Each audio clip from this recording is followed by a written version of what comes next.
안녕하세요. 사회복지 현장 실습 8주차 2교시 강의를 시작하겠습니다. 오늘 이 시간에도 평가의 유형과 방법에 대해서 공부해 보도록 하겠습니다. 지난 시간에는 과정평가와 총괄평가에 대해서 공부해 보았는데, 과정평가는 원조 과정 동안 시행한 사정과 관련돼서 평가하는 것이고, 어, 총괄평가는 끝난 이후에 최종적으로 효과성과 효율성을 평가하는 것을 말하는 것입니다. 오늘 이 시간 배울 실천평가와 프로그램 평가가 있습니다. 실천평가는 사회복지사와 사회복지기관에서는 실천평가와 프로그램 평가 모두에 관심을 두고 있어야 되는데, 일부 사회복지사와 사회복지대학에서는 실천평가와 프로그램 평가를 엄격하게 구분을 하고 있습니다. 실천평가는 구체적인 클라이언트의 문제와 목적과 관련해서 사회복지사와 클라이언트가 개입 계획의 효과성과 효율성을 측정하는 것입니다. 사회복지사는 서비스를 개인, 가족, 집단, 조직 혹은 지역사회에 제공해서 기대한 만큼 변화를 가져왔는가를 평가하게 됩니다. 따라서 실천평가는 과정평가나 총괄평가와 겹칠 수도 있겠습니다. 프로그램 평가는 가족 상담, 사례 관리, 과정 위탁 보호 등과 같은 많은 클라이언트나 전체 지역 사회에 제공하는 프로그램의 효과성과 효율성을 평가하는 것입니다. 그래서 이러한 프로그램 평가에 있어서 유용하게 되는 지침은 없을까? 또는 이러한 지침이 평가를 유용하게 하는 도움이 될 만한 것이 없을까 하는 것을 우리가 살펴봐야 되겠습니다. 이러한 평가에는 첫째, 평가 자료와 보고서의 사용자. 이 사용자는 행정가가 될 수도 있고 실천가가 될 수도 있고 프로그램 기획가나 입법가 또는 재정 모금자 등을 다 포함하게 됩니다. 이러한 평가 자료와 보고서의 사용자를 명확하게 구분을 하셔야 됩니다. 그래서 이들이 어떠한 유형의 정보를 이해하고 사용할 수 있었는가, 또는 평가 결과 프로그램을 지속해야 되는지 조정해야 되는지, 종결에 영향을 주는 것이 무엇인가에 대해서 가지고 있는 가치관이 합리적인 것인지, 프로그램의 평가의 결과가 프로그램 운영이나 서비스 제공에 실제적인 차이를 줄 수 없다면 이런 프로그램 평가를 시도해 볼 필요가 없겠습니다. 둘째, 평가가 가능한지를 살펴보아야 됩니다. 평가에 필요한 시간, 자금, 기술이 사용 가능한 것인지, 또는 프로그램 평가 전문가에게 접근할 수 있는지, 필요한 자료가 실제로 사용 가능한 것인지, 모든 핵심 직원이 평가의 계획에 동조하고 있었는지, 프로그램이 면밀한 조사를 수행할 만큼 충분히 안정적인지, 평가할 수 있을 만큼 프로그램이 충분히 오랫동안 진행되어 있는지를 프로그램 평가에서 해야 될 것입니다. 셋째, 프로그램의 목적과 목표를 진술해야 됩니다. 이것은 일단 평가를 하는데 가장 중요하고 어려운 단계라고 볼 수 있습니다. 프로그램이 무엇을 달성하려고 하는지 정확히 알지 못하면 평가를 할 수가 없겠죠. 넷째, 평가될 프로그램의 개입을 서술해야 됩니다. 개입 활동은 논리적으로 프로그램이 목적, 목표와 관련되어 있어야 되고, 프로그램이 통제하는 요소나 힘에 초점을 두어야 합니다. 개입이나 서비스의 단위를 명확히 기술해야 됩니다. 예를 들어서 개입 활동이 일어나고 있는 때를 기술하기 위해서 언제 시작하고 끝나는지, 사회복지사의 개입이 시작되는 때를 언제 결정해야 되는지, 아니면 클라이언트나 다른 사람이 결정하고 있는지, 개입과 그 외의 클라이언트의 직원과의 상호작용을 구별할 수 있는지, 언제 서비스를 제공을 받았는지 판단할 수 있는가를 프로그램 평가를 통해서 해보는 것입니다. 다섯 번째, 변화에 대한 측정 가능한 지표를 선정해야 됩니다.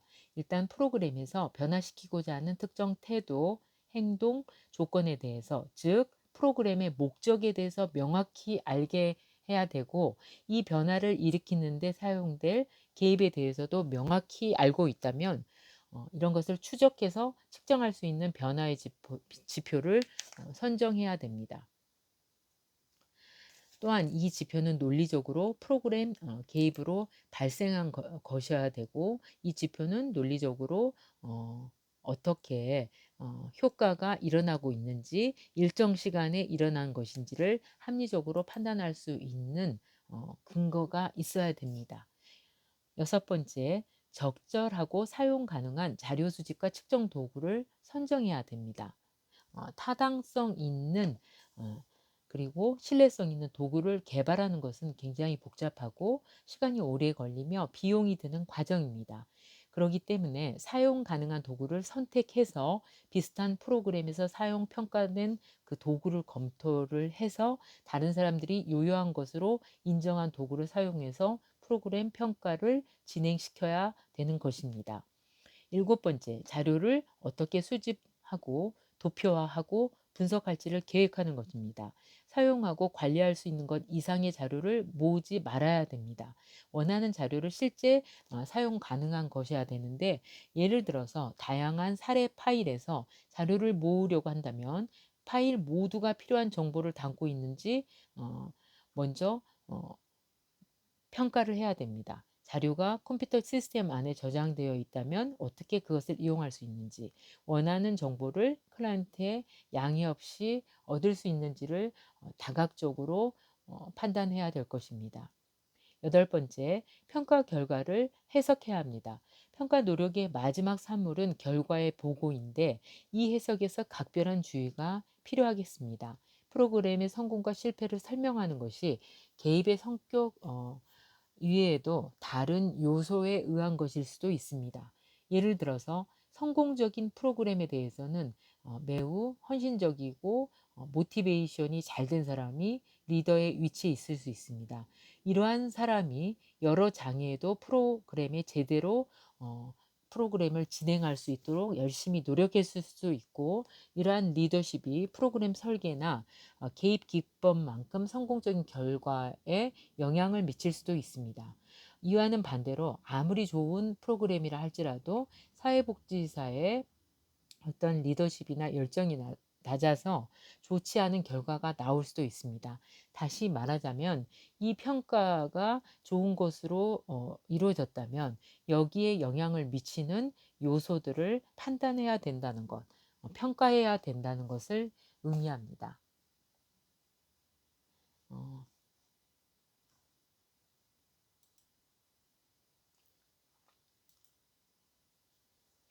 마지막으로 종결이 있을 수 있겠습니다. 종결은 일종의 사회복지사와 클라이언트 사이의 분리 경험입니다. 이에 종결에 따르는 다양한 감정이 여기에는 포함되어 있습니다.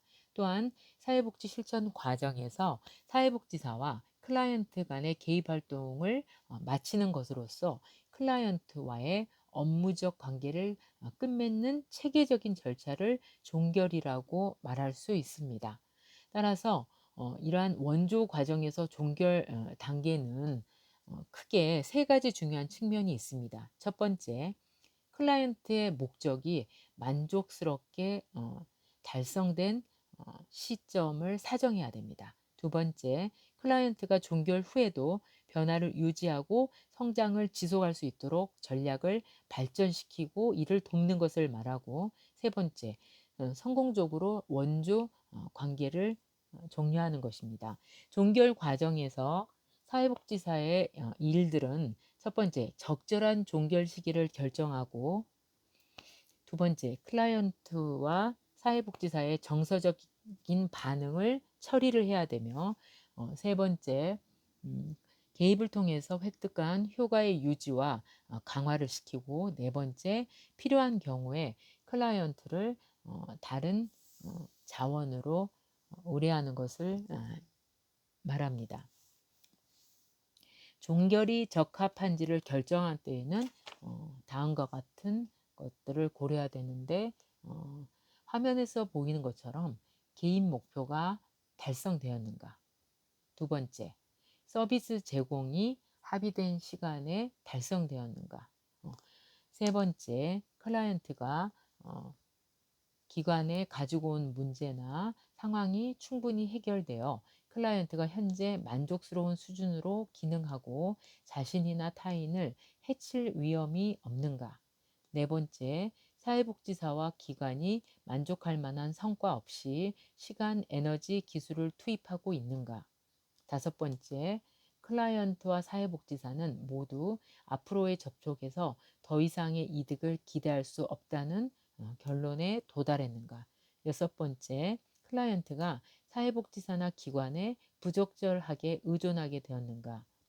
여섯 번째 사항은 상당히 여러분들이 깊게 생각해야 되는 문제인데, 종결 시점에서 너무나 과도하게 의존을 한다면 클라이언트의 자율성을 또는 자기결정권을 해치는 거기 때문에 여섯 번째에 대해서는 특별히 사회복지사나 그 기관 자체가 종결 시점을 정할 때 이러한 부분을 고려를 해야 됩니다.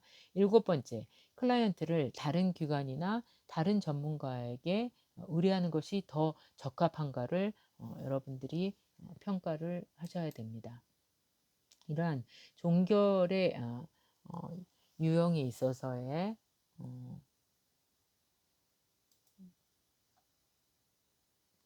예를 한번 살펴보겠습니다. 종결은 언제 해야 하는가? 종결은 다음과 같은 5가지 유형에 의해서 이루어진다고 보고 있습니다. 첫 번째, 종결을 언제 맺냐면 클라이언트에 의해서 일방적이고 미숙한 종결이 있습니다. 즉, 클라이언트가 갑자기 약속을 어기거나 이런저런 이유로 올 수 없음을 핑계대거나 자신의 그 문제에 대해서 더 이상 논의를 거부할 때 미숙한 상태의 종결이 이루어지게 됩니다. 클라이언트에 의한 일방적인 종결은 대부분 미해결된 저항 때문입니다. 이럴 때는 시간을 가지고 적절하게 대화하면 해결될 수도 있습니다. 만약 클라이언트가 사회복지사에 대한 부정적인 감정이 원인이 된 것이라면 사회복지사는 이에 대해서 관심을 가지고 함께 깊게 논의하는 것이 이 일방적이고 미숙한 종결을 잘 해결하는 방법이 될 수가 있습니다. 클라이언트의 종결 시 사회복지사의 그 메시지는 솔직하고 존중심과 관심을 가지고 전달돼야 됩니다. 그들이 원하면 언제든지 어려움이 있을 때 찾아와 도움을 요청할 수 있다는 사실을 알려주는 것이 중요하다고 볼 수 있겠습니다. 종결의 유형 두 번째는 시간적 구속 요인에 의한 계획된 종결이 있습니다. 기관이나 조직의 기능이 정해진 기간만 서비스를 제공할 때 종결은 그에 따라 이루어져야 된다는 한계가 있습니다.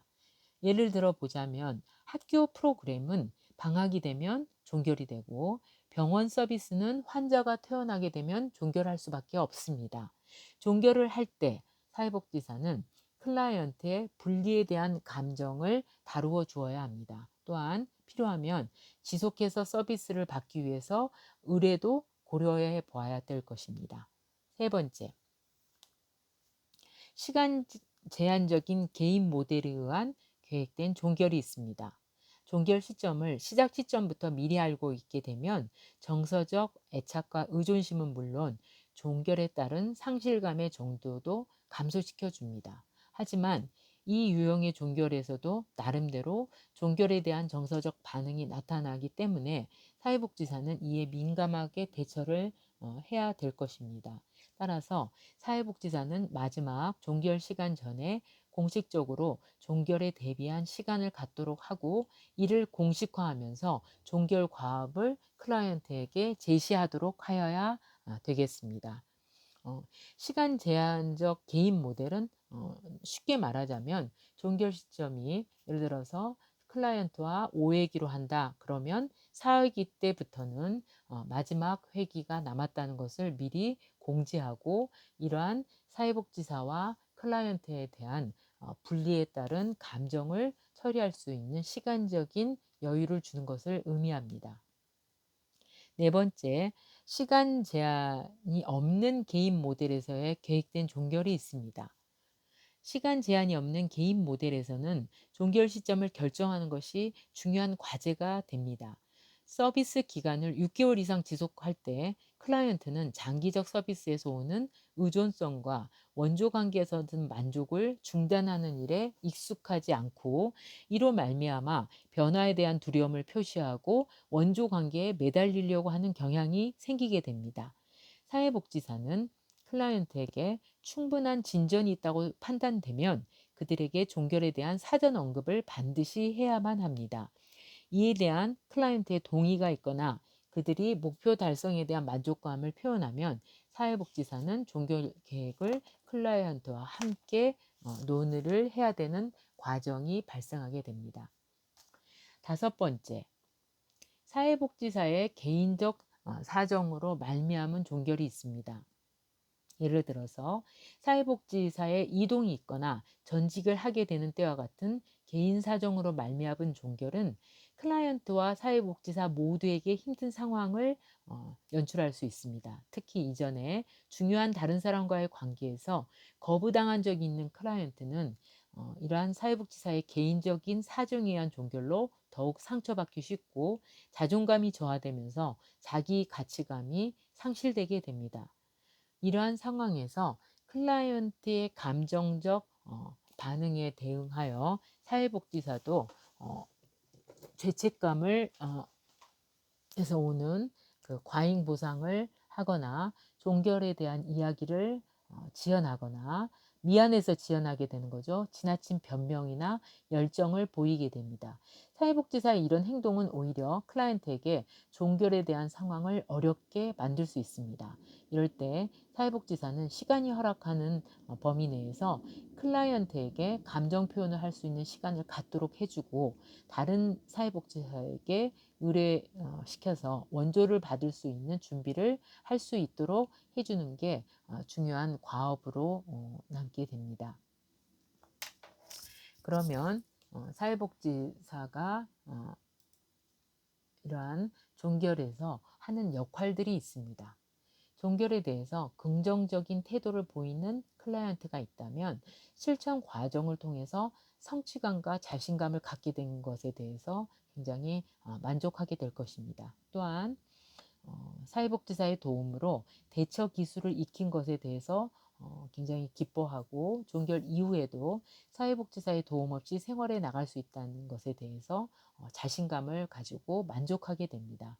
하지만 종결에 대한 부정적인 정서 반응으로 사회복지사와 이별을 하는 것에 대한 상실감, 좀 더 부정적인 것으로서 분노, 또 슬픔 같은 감정들이 있을 수 있습니다. 사회복지사는 클라이언트가 부정적인 감정을 직접적으로 표현할 수 있도록 돕고, 함께 이러한 감정을 표현하는 것이 좋습니다. 종결에 대해 저항을 보이는 클라이언트의 경우에는 전형적으로 다음과 같은 종결 반응을 보이게 되는데, 이때 사회복지사의 역할은 다음과 같습니다. 첫 번째, 사회복지사가 사회복지사한테 계속 만나달라고 요구하는 경우가 생길 수 있습니다.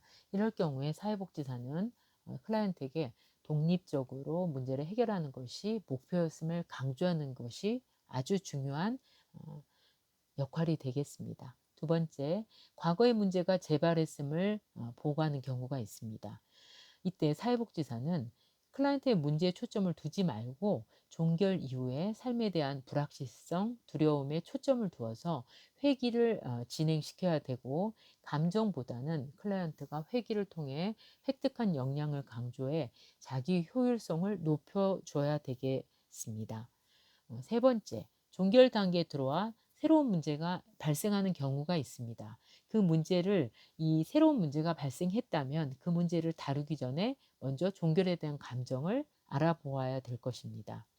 네 번째, 현재 사회복지사를 대체할 새로운 대상을 찾는 클라이언트 경우가 생긴다면, 이 경우에는 의존심을 지속시키고자 하는 클라이언트의 욕구 때문에 발생을 하기 때문에 사회복지사는 클라이언트로 하여금 그 역할을 인식하도록 돕고, 그 결과가 어떻게 이루어져야 될지 한번 함께 생각해 보는 것입니다.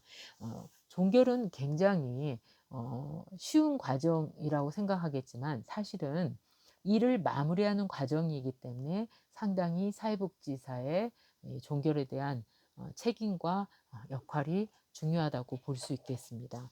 이러한 종결의 감정은 마치 사회복지사와 클라이언트가 친구나 가족이나 또는 사랑하는 사람과의 이별과 같은 감정을 나타낼 수 있기 때문에 이러한 종결에 대한 감정 처리 또는 의뢰나 이전을 해야 되는 경우를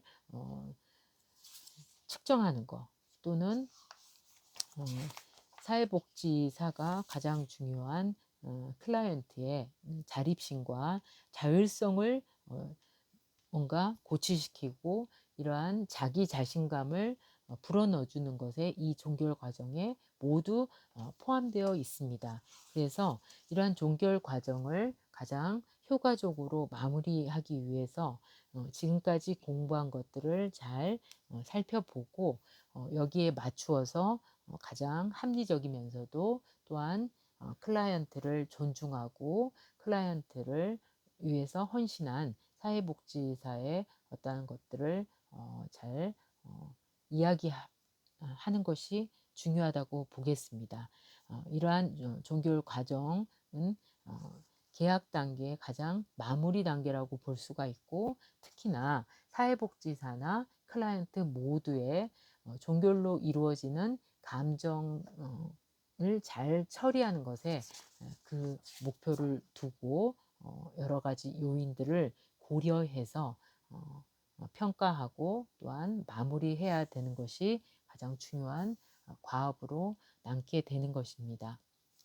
다음 시간에는 사후 관리에 대해서 배우는데 이러한 사후 관리는 종결 이후에 사회복지사가 해야 되는 일들에 관한 것들이기 때문에 이러한 팔로우업, 사후 관리가 어떤 식으로 이루어지고 또한 사후 관리의 기능이나 효과에 대해서 공부해 보도록 하겠습니다.